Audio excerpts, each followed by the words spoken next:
दुनिया भर में फैले इस्कॉन के अनुयायी भगवान श्री कृष्ण की भक्ति के डोर से बंधे हैं। उन सबको एक दूसरे से कनेक्ट रखने वाला एक और सूत्र है जो 24 घंटे हर भक्त को दिशा दिखाता रहता है।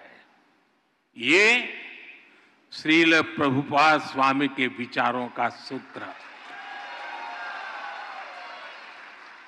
उन्होंने उस समय वेद, वेदांत और गीता के महत्व को आगे बढ़ाया जब देश गुलामी की बेड़ियों में जकड़ा था। उन्होंने भक्ति वेदांत को जन सामान्य की चेतना से जोड़ने का अनुष्ठान किया। 70 वर्ष की आयु में जब लोग अपने कर्तव्यों को पूरा मान चुके होते हैं, उस समय उन्होंने इस्कॉन जैसा मिशन शुरू किया। इसके बाद उन्होंने लगातार दुनिया भर का भ्रमण किया, श्री कृष्ण के संदेश को दुनिया के कोने कोने में ले गए। आज दुनिया के हर कोने में करोड़ों लोगों को उनकी तपस्या का प्रसाद मिल रहा है। श्रील प्रभुपाद स्वामी की सक्रियता, उनके प्रयास आज भी हमें प्रेरित करते हैं। साथियों, हमारा भारत एक असाधारण और अद्भुत भूमि है। भारत केवल भौगोलिक सीमाओं में बंधा भूमि का एक टुकड़ा मात्र नहीं है। भारत एक जीवंत धरती है, एक जीवन संस्कृति है, जीवन परंपरा है और इस संस्कृति की चेतना है यहां का अध्यात्म। इसलिए यदि भारत को समझना है तो हमें पहले आध्यात्म को आत्मसात करना होता है। जो लोग दुनिया को केवल भौतिक दृष्टि से देखते हैं, उन्हें भारत भी अलग अलग भाषा और प्रांतों का समूह नजर आता है। लेकिन जब आप इस सांस्कृतिक चेतना से अपनी आत्मा को जोड़ते हैं, तब आपको भारत के विराट रूप के दर्शन होते हैं। तब आप देख पाते हैं सुदूर पूरब में बंगाल की धरती पर चैतन्य महाप्रभु जैसे संत अवतरित होते हैं। पश्चिम में महाराष्ट्र में संत नामदेव, तुकाराम और ज्ञानदेव जैसे संतों का अवतरण होता है। चैतन्य महाप्रभु ने महावाक्य मंत्र जन जन तक पहुंचाया। महाराष्ट्र के संतों ने राम कृष्ण हरि के मंत्र से आध्यात्मिक अमृत बांटा। संत ज्ञानेश्वर ने ज्ञानेश्वरी गीता के जरिए भगवान कृष्ण के गुण ज्ञान को जनसुलभ बनाया। इसी तरह श्रील प्रभुपाद जी ने इस्कॉन के माध्यम से गीता को लोकप्रिय बनाया। गीता की टीकाएं प्रकाशित कर उसकी भावना से लोगों को जोड़ा, अलग अलग स्थानों पर जन्मे ये सभी संत अपने अपने तरीके से कृष्ण भक्ति की धारा को गति देते रहे हैं। इन संतों के जन्म काल में वर्षों का अंतर है, अलग अलग भाषा, अलग अलग पद्धति है, लेकिन बोध एक है, विचार एक है, चेतना एक है। सभी ने भक्ति के प्रकाश से समाज में नए प्राण फूके, उसे नई दिशा दी, अविरत ऊर्जा दी।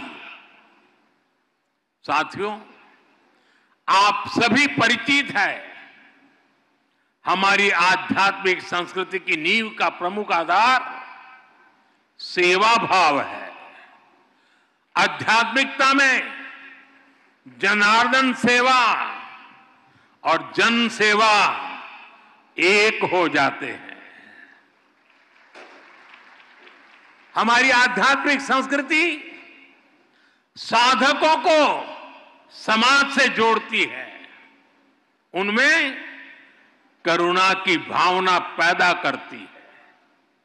ये भक्ति भाव उन्हें सेवा भाव की ओर ले जाता है। दातव्यमिति यद्दानम दीयते अनुपकारिणे देशे काले च पात्रे च तद दानम सात्विकम स्मृतम। श्री कृष्ण ने हमें इस श्लोक में सच्ची सेवा का मतलब बताया है। उन्होंने बृहद सुंदर तरीके से समझाया है कि सच्ची सेवा वही है जिसमें आपका कोई स्वार्थ ना हो।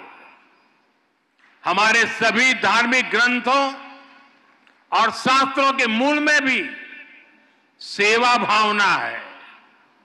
इस्कॉन जैसी इतनी विराट संस्था भी इसी सेवा भावना से काम करती है। शिक्षा, स्वास्थ्य और पर्यावरण से जुड़े कितने ही काम आपके प्रयास से होते हैं। कुंभ में इस्कॉन सेवा के कई बड़े कार्य कर रहा है। साथियों, मुझे संतोष है कि हमारी सरकार भी इसी सेवा भावना के साथ पूरे समर्पण से लगातार देशवासियों के हित में काम कर रही है। हर घर में शौचालय बनवाना, हर गरीब महिला को उज्ज्वला का गैस कनेक्शन देना, हर घर तक नल से जल की सुविधा पहुंचाना, हर गरीब को 5 लाख रुपए तक मुफ्त इलाज की सुविधा देना, 70 वर्ष की आयु से ऊपर के हर बुजुर्ग को इस सुविधा के दायरे में लाना, हर बेघर को पक्के घर देना, ये इसी सेवा भावना के साथ, इसी समर्पण भाव के साथ किए गए कार्य हैं जो मेरे लिए हमारी महान सांस्कृतिक परंपरा का प्रसाद है। सेवा की यही भावना सच्चा सामाजिक न्याय लाती है, सच्चे सेक्युलरिज्म का प्रतीक है। साथियों, हमारी सरकार कृष्ण सर्किट के माध्यम से देश के अलग अलग तीर्थों, धार्मिक स्थानों को जोड़ रही है। इस सर्किट का विस्तार गुजरात, राजस्थान, हरियाणा, उत्तर प्रदेश और उड़ीसा तक है। स्वदेश दर्शन और प्रसाद योजना के द्वारा इन स्थानों को विकसित किया जा रहा है। इन मंदिरों में भगवान श्री कृष्ण के अलग अलग रूपों के दर्शन होते हैं। कहीं वो बाल रूप में दिखते हैं तो कहीं उनके साथ राधा रानी की भी पूजा होती है। किसी मंदिर में उनका कर्मयोगी स्वरूप दिखाई देता है तो कहीं राजा के रूप में उनकी पूजा की जाती है। हमारा प्रयास है कि भगवान श्री कृष्ण के जीवन से जुड़े अलग अलग स्थलों तक पहुंचना और मंदिरों के दर्शन करना आसान हो। इसके लिए विशेष ट्रेनें भी चलाई जा रही है।